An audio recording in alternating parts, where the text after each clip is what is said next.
mean, really the title of this video says it all. We're building an off-road, rotary-powered drift trike monstrosity. We build a lot of crazy things. This is definitely up there at the top of crazy. So yeah, let's start at the beginning. It's time for us to build an off-road drift trike. We already have an off-road reverse trike. Now we're gonna make a normal orientation drift trike, and it's gonna run on the power of Doritos, AKA a Mazda rotary engine. We got this engine essentially for free, and it came in boxes of parts.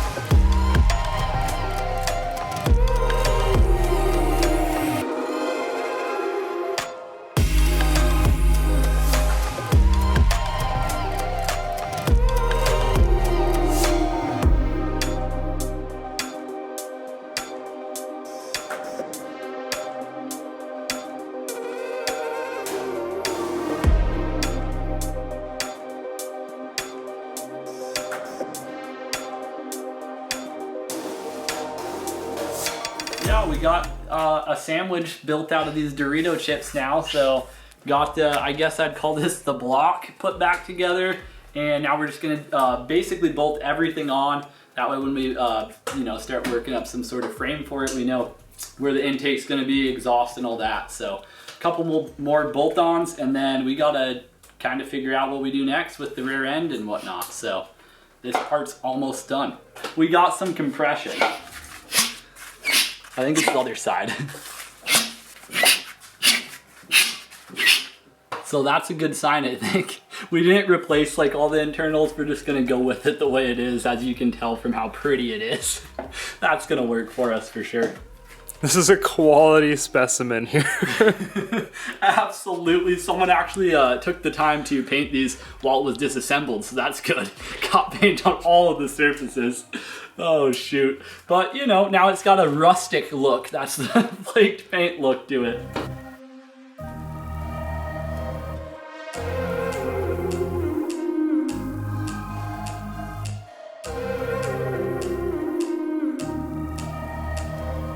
So this awesome rotary drift trike build is sponsored by an equally awesome company, Jackery. So Jackery makes all sorts of portable power solutions like phone chargers, battery banks, and this, the Explorer 1000 solar generator. It comes with 200-watt solar panels. They just unfold like this. They've got little feet on the back to stand them up. You can prop them up.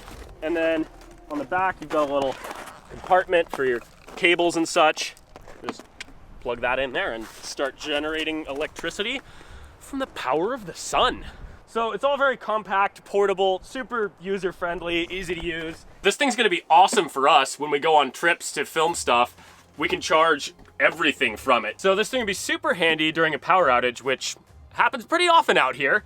You know, you could run a toaster, mini fridge, blender, like anything that's under 1,000 watts.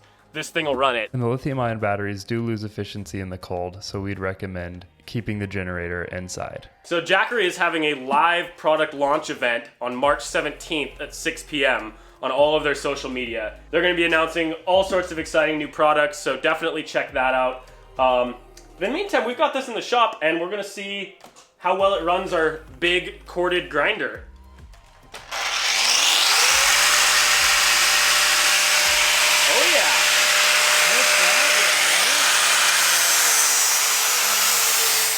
So yeah, next time the power's out, we'll be good to go. So check out their website. The link is below. Be sure to check out their launch event. And yeah, let's get back to building this trike. What do you think of the rotary life? You know, it's pretty simple, honestly. It's it scared me at first, but we got it all together and it's just all the same parts in like a completely different format.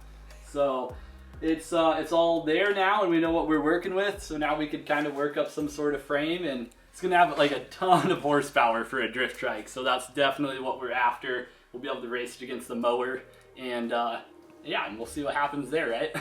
That should be a great race. Like two of the most famous engines, a 13B and a 2JZ, like in two of the most completely obscene vehicles.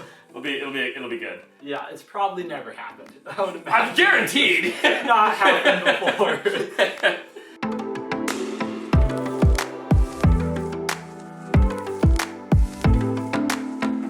We're out here in our junkyard getting parts together for the drift trike. Step one is this CRF 450 chassis,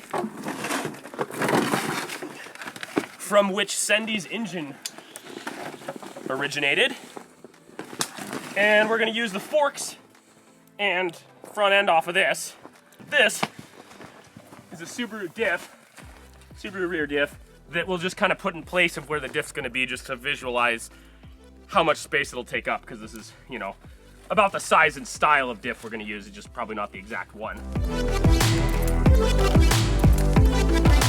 It's time to get this rotary engine and transmission combo off the bench and onto the floor, where we can arrange all the other parts around it and see how ridiculous this drift trike's gonna be. And also, we're gonna see how much it weighs in the process. Oh, we should look up how much horsepower it makes from the factory, and then we can know its power to weight ratio as an engine transmission combo. It's like 140-ish. 140-ish, that's what I thought. 150, I think there's two different ones. Yeah, this is the 13B fuel injected non-turbo. So, engine and trans combo with pretty much everything bolted onto it, 368 pounds. That's really light. That's very, very light, considering that, you know, 5-speed transmission and an engine with, we looked it up, and, you know, somewhere in the neighborhood of 140 horsepower stock is what this version of the 13B made.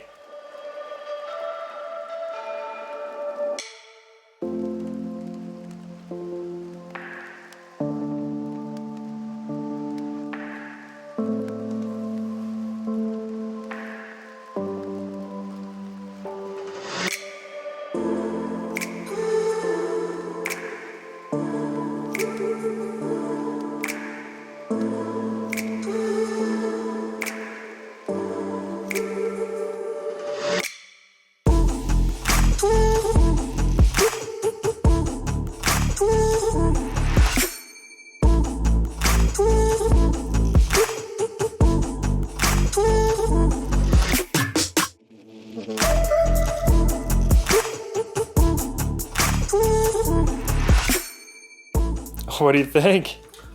I think this is going to be epic. Obviously, the suspension's not going to be laid out like that, but we've got all the basic components here to figure out the size and shape of it. And yeah, this thing looks so cool. I'm thinking for the forks here, we'll try to get them a lot more vertical, something like that. So they'll be a little raked out, but nothing too stupid, so they're still strong. And obviously, the engine and everything will all come up quite a bit because it will need travel to go down, so this won't be this far above it. But then, to get the handlebars back in a place where you could reach them from the seat, we'll probably have remote handlebars. So you'll have handlebars that'll be back a couple feet from the steering column, and we'll just push on it with push rods. I think I'm going to try to use as much of the engine and trans and diff as structural members as possible. So obviously they'll need to be chassis, you know, all around it to hold it together, but like in this middle section here between the back of the trans and the front of the engine and trans are built to be in a car and handle a lot more load and force in some ways, so that they should be pretty strong, and we'll use those to bolt pieces to it, you know, instead of having a whole separate chassis. So we'll have like a front subframe and a rear subframe that'll all bolt all the pieces together, and then you know, we'll add on whatever we need to add on to make it strong, but that's kind of the idea there. And obviously I should mention the shifter is behind the seat right now, so, you know, first test drive may still be there, who knows? Maybe we'll have a solution before then. Obviously we'll figure out a different solution for that. Being that it's handlebars, maybe, you know, reaching down to shift might kind of be unfortunate. we'll see what we can figure out for the options for shifting, but not gonna worry about it right now. We will relocate it somehow or other. Maybe there'll be a shifter here, or even one that's just like sticking way out to the side that does the same thing, just mounted remotely and runs the shifter. And then of course we'll just have hand throttle, because it's a it's a trike. You gotta have the motorcycle controls there. Probably hand brake. Maybe hand brakes for both front and rear brakes could be nice. And then just a foot clutch, because there's no way that you're gonna be able to have a hand clutch that'll run this big of a clutch. That would be way too much. It'd be way too hard of a pull. But that's kind of the basic idea for the layout there. For the rear, what we have here is just a Subaru diff that we had in the scrap pile and some spare axles for the Odyssey, which are also Subaru parts. And so I'm thinking we'll kind of just roll with that because we have some of these parts to start with. We'll look into it and see if we can find something a little bit more complete, but if not, we'll just pick up a couple of hubs that match up to these axles like we did with the Odyssey and just modify them to accept whatever style of control arm we're going to do, which will probably be double A-arm, so an A-arm that kind of comes straight here and then forward a little bit. Two A-arms there. And then for suspension, I think I want to try push rod. We've never built anything with push rod suspension, and I think this would be a perfect start because we can just have, push rods here, belt cranks, and then run the shocks long ways right here for maximum compactness and just because it's cool.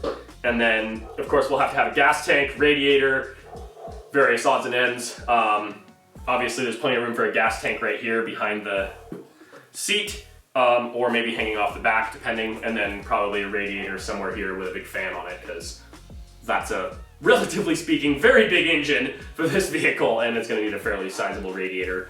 But I don't want it up front, largely because it would look stupid and be vulnerable to everything. So, yeah, that's kind of the layout. These are just tires off of the Colonel.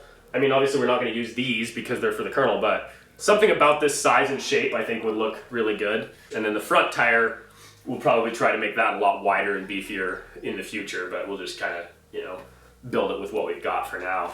The goal is to have enough suspension to be like comfortable off-road, but not, we're not going for crazy levels of travel because we also want it to be super low and stable and, for drifting and such. So yeah, that's kind of the plan. Now we just gotta get a few more parts together and start assembling it. It's gonna be fun. Sam and I will probably work on this project together a fair bit, off and on as we go, as we work on other projects around, but I think this is gonna be, obviously it's one of our more ridiculous builds yet. Everything we build is ridiculous, that's the point. That's the fun of it, but it should be a ton of fun too. If we can get that rotary engine running decent, it'll have more than enough power to be constantly smoking the rear tires.